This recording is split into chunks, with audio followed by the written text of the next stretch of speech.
इन्स्टावरची पोरं रस्त्यावर उतरल्यामुळं देशाच्या शिक्षण मंत्र्यांना राजीनामा द्यावा लागला हे आपण बघितलंयच. कॉक्रोच जनता पार्टी म्हणजेच CJPला 25 मिलियनहून अधिक फॉलोअर्स मिळाले आणि थेट त्यांनी सरकारवर सिस्टमवर दबाव आणला आणि शिक्षण मंत्री धर्मेंद्र प्रधान यांना राजीनामा द्यावा लागला. आता याच धर्तीवर सोशल मीडियावर आणखी एक वादळ वेगानं घोंगावू लागले. त्याचं नाव आहे रिझर्वेशन हटाव मूव्हमेंट. अवघ्या काही दिवसातच या इन्स्टा पेजला 5 मिलियनहून अधिक फॉलोअर्स मिळालेत. त्यामुळं CJPच्या दणक्यानंतर जसा राजीनामा शिक्षण मंत्र्यांचा आला तसं हे नवं सोशल मीडिया आंदोलन खरंच देशातून आरक्षण हटवू शकेल का? रिझर्वेशन हटाव आंदोलन हे नेमकं काय आहे, त्यांची मागणी काय आणि इंस्टाग्रामवर ट्रेंड चालून संविधानात बदल करता येतो का, याचीच आपण सखोल सविस्तर कायदेशीर उत्तरं आजच्या कायदा काय सांगतो मध्ये अत्यंत साध्या सोप्या शब्दामध्ये समजून घेणार आहोत. त्यामुळे व्हिडिओ शेवटपर्यंत बघा आणि पुढे जाण्याआधी आपल्या सगळ्यांना विनंती आहे की तुम्ही अजूनपर्यंत TOD मराठी चॅनलला YouTubeवर सबस्क्राईब केलं नसेल तर लगेच सबस्क्राईब करा, सोशल मीडियावर फॉलो करा. नमस्कार, मी सरण आहे, तुम्ही बघताय TOD मराठी. सगळ्यात आधी आपण हे समजून घेऊ की या आंदोलनाची नेमकी मागणी काय आणि हे नेमकं आंदोलन काय. शिक्षण मंत्री धर्मेंद्र प्रधान यांच्या राजीनाम्यानंतर लगेच मीडियात रिझर्वेशन हटाव मूव्हमेंट हे इन्स्टा अकाउंट चर्चेत आलंय. ऑक्टोबर 2025 मध्ये क्रिएट झालेल्या अकाउंटचे सध्या जवळपास 6 मिलियन सबस्क्रायबर आहेत. सोशल मीडियावर जो रिझर्वेशन हटावचा नारा दिला जातोय त्याचा अर्थ आरक्षण सरसकट मुळासकट संपवा असं नाही. या आंदोलनाची मुख्य मागणी आहे कास्ट बेस म्हणजे जातीवर आधारित आरक्षण संपवून इकॉनॉमिक बेस म्हणजे आर्थिक निकषावर आरक्षण लागू करा अशी. सध्याच्या कायदेशीर व्यवस्थेमध्ये फक्त OBC वर्गासाठी क्रीमी लेअरची अट आहे, म्हणजे आर्थिक निकषावर आरक्षण दिलं जातं OBCचं. या आंदोलनाच्या मागणीनुसार हा क्रीमी लेअरचा नियम आता SC/ST प्रवर्गाला देखील लागू करावा. त्यामुळं आरक्षणाचा लाभ खऱ्या गरीब विद्यार्थ्यांपर्यंत पोहोचेल आणि जो वर्ग आधीच सधन झालाय त्याला आरक्षणातून बाहेर काढता येईल. म्हणजे नावात आरक्षण हटाव अशी मागणी असली तरी आरक्षण धोरणामध्ये सुधारणा करा असा त्यांच्या मागणीचा मूळ रोख आहे. मग यांना नेमकं कोणतं आरक्षण हटवायचं आहे? या आंदोलनाचा मुख्य रोख हा राजकीय आरक्षणावर नसून शिक्षण आणि सरकारी नोकऱ्यांमधल्या आरक्षणावर, जे संविधानाच्या कलम 15 आणि 16 अंतर्गत येतं त्याच्यावर आहे. जेव्हा जेव्हा आरक्षणाचा मुद्दा निघतो किंवा येतो तेव्हा एक मुद्दा लोक सर्रासपणे सांगतात किंवा तसं पसरवलं जातं की डॉक्टर बाबासाहेब आंबेडकरांनीच आरक्षण 10 वर्षात संपवा असं सांगितलं होतं. पण हे विधान पूर्णपणे असत्य आणि कायद्याचा विपर्यास करणार आहे. आपल्या संविधानाचे शिल्पकार डॉक्टर बाबासाहेब आंबेडकरांनी 10 वर्षांची मुदत ही फक्त आणि फक्त राजकीय आरक्षणासाठी घातली होती. म्हणजेच लोकसभा आणि विधानसभेतलं SC/ST प्रवर्गाचं जे आरक्षण आहे ते गरजेनुसार 10 वर्षांनी काढून टाकता येईल असं आंबेडकरांचं म्हणणं होतं. शिक्षण आणि सरकारी नोकऱ्यांमधलं आरक्षणासाठी संविधानात कोणतीही कालमर्यादा सुरुवातीलाच घातलेली नाही हे आपण इथं नीट ध्यानात घ्यायला पाहिजे. उलट 25 ऑगस्ट 1949च्या घटना समितीसमोर दिलेल्या भाषणामध्ये डॉक्टर बाबासाहेबांनी म्हटलं होतं की SC आणि ST समाजासाठी ते आणखी जास्त काळासाठी राजकीय आरक्षण देण्यास तयार होते, कारण त्यांना इतर अल्पसंख्याकांसारखी समान वागणूक मिळत नाही. त्यामुळं बाबासाहेबांच्या 10 वर्षांच्या अटीचा दाखला देऊन नोकरी आणि शिक्षणातलं आरक्षण संपवण्याची मागणी करणं हा पूर्णपणे चुकीचा युक्तिवाद आहे. आता आपण खरंच आरक्षण हटवता येऊ शकतं का याबद्दल बोलू. सोशल मीडियावर मिलियनमध्ये फॉलोअर्स असले तरी एका रात्रीत कायदा बदलता येत नाही का? कारण आपल्या संविधानाचा मूळ ढाचा आहे. 1973च्या ऐतिहासिक केशवानंद भारती खटल्यात सुप्रीम कोर्टानं स्पष्ट केले की संसदेला संविधानात बदल करण्याचा अधिकार आहे, पण संसद संविधानाचा मूळ ढाचा किंवा जे बेसिक स्ट्रक्चर आहे तो बदलू शकत नाही किंवा तो नष्ट करू शकत नाही. समानता हा आपल्या संविधानाचा मूळ ढाचा आहे. कलम 14 आपल्याला कायद्यासमोर समानतेचा अधिकार देते, पण संविधानाला फक्त कागदावरची दिसणारी समानता नको आहे, तर सकारात्मक समानता हवी आहे.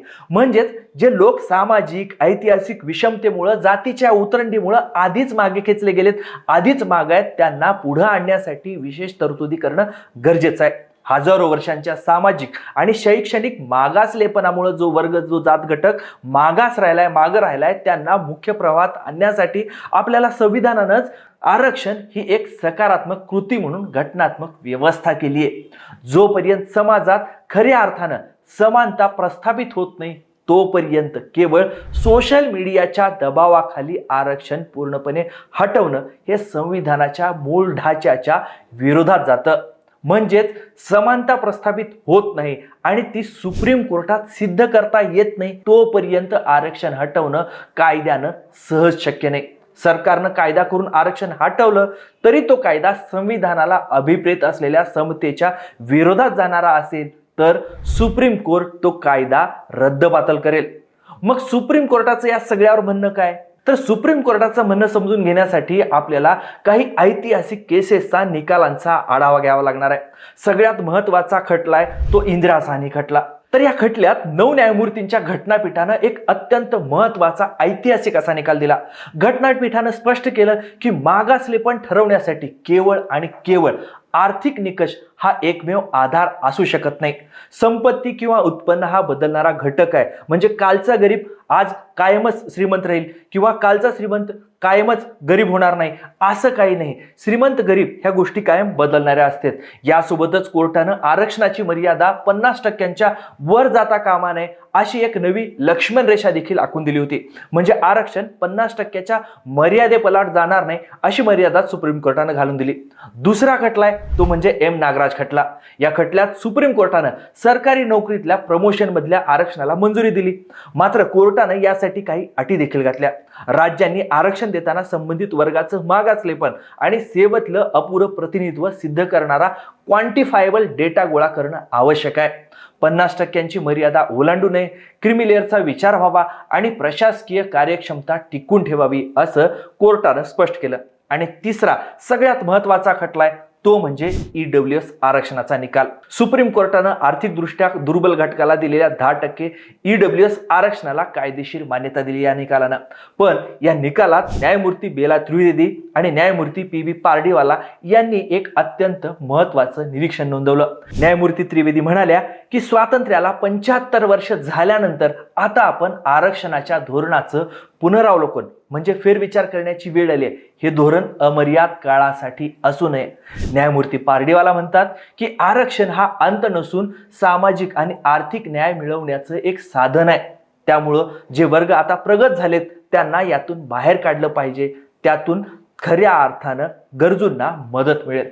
म्हणजे या तिन्ही खटल्यातून निकालातून आरक्षण हटवण्याऐवजी त्यातल्या धोरणात्मक सुधारणांवर सुप्रीम कोर्टाचा भर असल्याचं आपल्याला दिसतंय.